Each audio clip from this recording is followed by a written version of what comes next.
Welcome to our channel the mentor 2.0 और आज की वीडियो में बात करेंगे गेट 2024 का नोटिफिकेशन आ चुका है। 24 अगस्त से मे भी इसका एप्लीकेशन फॉर्म स्टार्ट होने वाला था, मतलब कि आज से। तो उम्मीद है कि आज एप्लीकेशन फॉर्म इसका विंडो ओपन हो जाएगा और जितने भी ऐसे बच्चे हैं जो थर्ड ईयर में हैं या फाइनल ईयर में हैं या पास आउट हो चुके हैं वो गेट 2024 के लिए एलिजिबल हैं। IISc बेंगलोर इस एग्जाम को कंडक्ट करवा रहा है। द मेंटर 2.0 चैनल के माध्यम से हम लगातार पिछले एक साल से जितने भी बच्चे बीटेक कर रहे हैं या फिर जो बीटेक थर्ड ईयर में हैं, फाइनल ईयर में जो बीटेक पास आउट हो चुके हैं, उनको किस तरीके से हायर स्टडीज़ में जाना है, गवर्नमेंट सेक्टर के लिए कौन कौन से एग्जाम की तैयारी करनी होगी, प्राइवेट सेक्टर के लिए उनको कौन कौन सी इंटर्नशिप या कौन कौन से एग्जाम्स देने होंगे, या फिर गेट के स्कोर को, जीपैट के स्कोर को या फिर GRE जीमेट के स्कोर को किस तरीके से यूज़ करके आप फॉरेन की यूनिवर्सिटीज़ में या इंडिया की यूनिवर्सिटीज़ में आप किस तरीके से अपनी हायर स्टडीज़ को फुलफिल कर सकते हैं। सारी चीज़ें हम आपको इस चैनल के माध्यम से बता रहे हैं। तो आज वीडियो में बात करने वाले हैं गेट 2024 का फॉर्म आ चुका है। जितने भी ऐसे बच्चे हैं जो बिगनर हैं, पहली बार गेट में एग्ज़ाम देने जा रहे हैं, फर्स्ट अटैम्प्ट जिनका है गेट का, पहली बार जो एग्ज़ाम देने जा रहे हैं, मतलब कि जो थर्ड ईयर के बच्चे हैं और फोर्थ ईयर के जो बच्चे हैं अगर थर्ड ईयर में नहीं दिए हैं, या जो पास आउट हो चुके हैं फर्स्ट टाइम देने जा, और इस बार IISc बेंगलोर इस एग्ज़ाम को कंडक्ट करवा रहा है। और इसमें जो है 100 नंबर का आपका पेपर होता है गेट का, 1000 नंबर का आपका स्कोर काउंट होगा।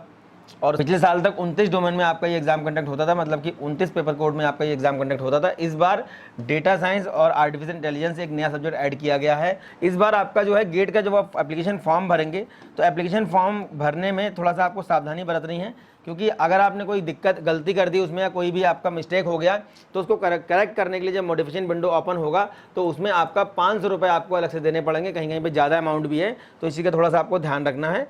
और पेपर 1 आपका सेलेक्ट करने के बाद, जैसे मान लीजिए आपने पेपर 1 मैकेनिकल लिया, तो दूसरा पेपर आप कौन सा ले सकते हैं, एलिजिबिलिटी क्राइटेरिया का क्या क्या होगा, इसका कौन कौन से बच्चे एलिजिबल होंगे, कौन कौन से डॉक्यूमेंट्स आपके रिक्वायर्ड होंगे, वो सब हम लोग अभी बात करने वाले हैं। इसके अलावा गेट का जो आपका स्कोर होता है उससे आप अपना जो है PSUs में जा सकते हैं। उसमें आपका नवरत्न है PSUs में, महारत्न है PSUs में, और उसके बाद आपका मिनिरत्न है। ये 3 टाइप के आपके जो PSUs हैं इसमें आप जा सकते हैं आराम से। इसके अलावा बहुत सारे स्टेट PSUs भी हैं जो आपके गेट के स्कोर को कंसीडर करते हैं। इंडियन रेलवे है, गेट के स्कोर को कंसीडर करती है, एयरपोर्ट अथॉरिटी ऑफ इंडिया है, HAL है, बहुत सारी कंपनीज़ हैं। और MTech अगर आप करना चाहते हैं तो MTech करने के लिए आपके पास 23 IIT का ऑप्शन रहेगा, जिसके लिए कोप पोर्टल एक होता है, इस पर भी हम वीडियो आपको दे देंगे। कॉमन ऑफर एक्सेप्टेंस पोर्टल इसको बोलते हैं, जब आपका गेट का रिजल्ट आ जाएगा उसके बाद।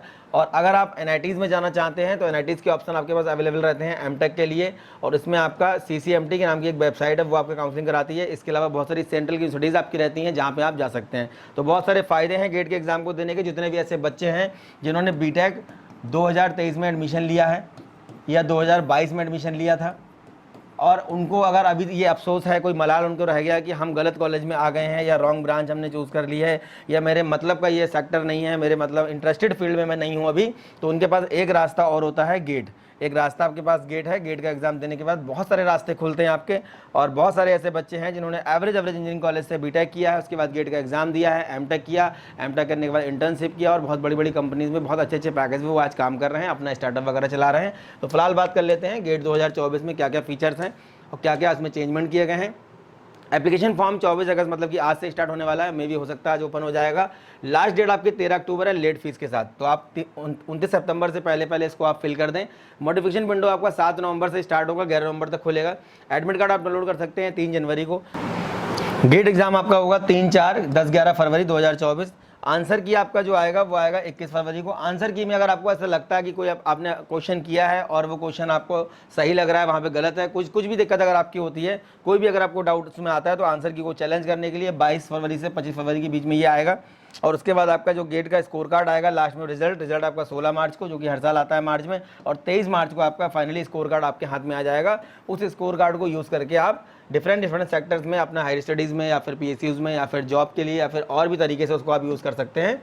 कौन कौन बच्चे इसमें एलिजिबल होंगे? ह्यूमैनिटीज़ के हैं, इंजीनियरिंग के हैं, टेक्नोलॉजी के हैं, बैचलर ऑफ आर्किटेक्चर के हैं, साइंस के हैं, थर्ड ईयर में है अगर वो अपने डिग्री के, या फाइनल ईयर कर लिए हैं, पास आउट हो गए हैं, ठीक है, अगर वो पास आउट हो गए हैं तो यहाँ के लिए एलिजिबल होंगे, गेट 2024 के एग्ज़ाम के लिए एलिजिबल होंगे। और जितने भी ऐसे कैंडिडेट हैं जो इन संस्थाओं से पास आउट हैं, यहाँ से अगर उन्होंने कोई डिग्री किया हुआ है, ये संस्थाएं हैं। इसमें आपका नंबर 1 पे आता था इंस्टीट्यूट ऑफ इंजीनियर्स, IE करके एक संस्था है। नंबर 2 पे हमारा है the institute of civil engineers. उसके बाद आता है the institute of electronics and telecommunication engineer. The aeronautical society of India. उसके बाद आता है the Indian institute of chemical engineers including polymer environmental group करके एक हमारी संस्था है। उसके बाद हमारा आता है the Indian institute of metals, IIM बोलते हैं। और उसके बाद हमारा है the Indian institute of industrial engineering, IIIE बोलते हैं इसको। इन संस्थाओं से अगर आपने डिग्री लिया हुआ है तब भी आप गेट 2024 के एग्जाम के लिए एलिजिबल हैं, आप इसको दे सकते हैं। जहाँ से आप डिग्री कर रहे हैं, मतलब आप बीटेक कर रहे हैं, वो आपका कॉलेज या तो मिनिस्ट्री ऑफ एजुकेशन या फिर UGC या फिर आपका AICTE से अप्रूव्ड होना चाहिए, ठीक है। एप्लीकेशन फीस का देख लेते हैं। तो एप्लीकेशन फीस में देखिए, फीमेल कैंडिडेट के लिए, SC ST फिजिकल हैंडीकैप के लिए 900 रुपये है पर पेपर। जैसे मान लीजिए मैकेनिकल से कोई दे रहा है, दूसरा पेपर कोर्स कोई सेलेक्ट करता है, अभी बता देंगे कि मैकेनिकल वाले बच्चे कौन कौन से पेपर कोड से पेपर दे सकते हैं। तो दूसरा पेपर कोड अगर आप लेंगे, आपने 2 पेपर का भरा तो आपका ये हो जाएगा 1800 रुपये। तो ये आपका रहेगा 29 सितंबर तक। इसके अलावा जितने बच्चे जनरल कैटेगरी से बिलोंग करते हैं, EWS से हैं या OBC से हैं या फिर फॉरेन के कैंडिडेट हैं, उनके लिए 1800 रुपये रहेगा। और 29 सितंबर के बाद मतलब 30 सितंबर से और 13 अक्टूबर के बीच में ये फीस आपकी 1400 हो जाएगी रिजर्व कैटेगरी के लिए, और बाकी सब कैंडिडेट की कितनी हो जाएगी, 1300 रुपये। तो ये आपको ध्यान रखना कि 29 सितंबर से पहले अपना फॉर्म भर लें। ये हमारा गेट 2024 का 2 पेपर कॉम्बिनेशन का देख लेते हैं कि कौन कौन से फर्स्ट पेपर को अगर हम चूज़ करते हैं। जैसे हमने एरोनॉटिकल इंजीनियरिंग लिया तो हम केमिकल इंजीनियरिंग ले सकते हैं, मैकेनिकल ले सकते हैं, इंजीनियरिंग फिजिक्स ले सकते हैं। एग्रीकल्चर लिया तो हम अपना सिविल इंजीनियरिंग ले सकते हैं साथ में। अगर हमने आर्किटेक्चर लिया है तो हम लोग सिविल इंजीनियरिंग ले सकते हैं और आपका जियोमेट्रिक्स इंजीनियरिंग ले सकते हैं। बायोमेडिकल लिया हुआ तो बायोमेडिकल में हम बायोटेक्नोलॉजी ले सकते हैं, इंस्ट्रूमेंटेशन ले सकते हैं। इस तरीके से आपका BT लिया तो BM और एक्सेल हो गया। उसके बाद अगर आप CE सेलेक्ट करते हैं फर्स्ट पेपर, पहला पेपर अगर आप सेलेक्ट करते हैं तो आपके ये पेपर कोड दिए हुए हैं, आप सेकंड पेपर में इनमें से कोई भी मतलब ऑप्शन सेलेक्ट कर सकते हैं। कंप्यूटर साइंस अगर आपने लिया हुआ है तो आप data science, electronics and communication, mathematics और फिजिक्स ये सेलेक्ट कर सकते हैं। ये हमारे पेपर कोड के जो है फुल फॉर्म यहाँ पे दी हुई है। किसी बच्चों को कोई दिक्कत अगर आती है तो देखिए, AE का मतलब है आपका एरोनॉटिकल इंजीनियरिंग है, AG का मतलब एग्रीकल्चर इंजीनियरिंग है, MA का मतलब मैथमेटिक्स है, मैकेनिकल सब लोग जानती हैं, माइनिंग MN हो गया, मेटलर्जिकल MT हो गया, नवल आर्किटेक्चर NM हो गया, उसके बाद पेट्रोलियम इंजीनियरिंग आपका PE हो गया, फिजिक्स आपका PH हो गया, PI प्रोडक्शन इंडस्ट्रियल हो गया, उसके बाद TF आपका textile engineering and fibre science हो गया, इलेक्ट्रॉनिक्स एंड कम्युनिकेशन EC हो गया, इलेक्ट्रिकल इंजीनियरिंग EE हो गया, इकोलॉजी एंड एवोल्यूशन आपका EY हो गया, जियोलॉजी जियोफिजिक्स आपका GG हो गया। ये आपके पेपर कोड के फुल फॉर्म यहाँ पे दिए हुए हैं। जितने भी ऐसे बच्चे हैं जो गेट का एग्जाम देने जा रहे हैं, उनको कौन कौन से फायदे इससे मिलने वाले हैं, अपॉर्चुनिटीज हमको क्या क्या मिलेंगी। सबसे पहले हमें जो अपॉर्चुनिटी मिलने वाली वो ये है कि हम लोग मास्टर डिग्री में एडमिशन ले सकते हैं, PhD कर सकते हैं, मास्टर ऑफ साइंस कर सकते हैं, कुछ फॉरेन की यूनिवर्सिटीज़ हैं वहाँ से भी आप कर सकते हैं। Architecture, humanities, science, technology, engineering, इनमें से किसी भी स्ट्रीम में अगर आपने किया हुआ है, गेट दिया हुआ है, तो आप अपने रिलेटिव ब्रांच में या स्ट्रीम में जाकर के मास्टर डिग्री, PhD या फिर MS वहाँ से कर सकते हैं।